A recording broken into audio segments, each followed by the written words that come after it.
Duta sa mga ati sa Boracay, ginpasiraduhan sa napakilala claimant. Pagpasirado illegal, suno sa legal counsel sang ati community. Si Kim Salinas nakatuto.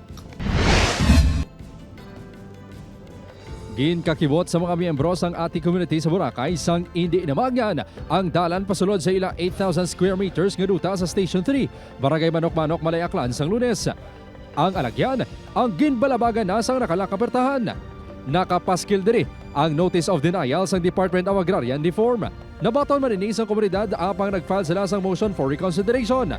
Wala man sang may ginpakita nga notice to vacate kon writ of execution ang nagabantay nga security guard. Sabi nila ay inutusan daw sila ng boss nila na siyempre sarado na kasi daw ay panalo na sila. Paano mga kung magpanalo kayo ay wala palang finality itong pinakaso pa ito? Wala na sang may nagapuyo sa ruta suno sa ating community. Apang may mga tanom sila nga importante sa ila adlaw-adlaw nga pagpangabuhi.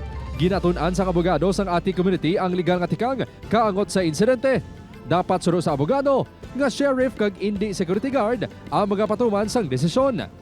Na positive on our side, maayo ang among argumento, legal ang among argumento, nakabase sa layi. This is the highest form of discrimination. Wala gid nila girecognisar, wala nila na respeto ang diretso or rights of the ati sa Boracay. May kaangtanan sa ni magapatawag sang legislative inquiry ang sangguniang palalawigan sa Aklan agud usisaon ang insidente. Para ayon pa, ginatinguan sang news team makuhaan sa pahayag ang Department of Agrarian Reform 6 sigang claimant sang duta. Marso 2024 sang ginkudalan man ang duta sang ating community sa Barangay Manok-Manok sa Boracay. Ang duwa ka duta ang lakip sa 5 ka mga propiedad nga ginhatag sang DAR sa ating community sa Boracay sa tion ni former President Rodrigo Duterte. Upod Kermel Porquia, Kim Salinas, 1 Western Visayas.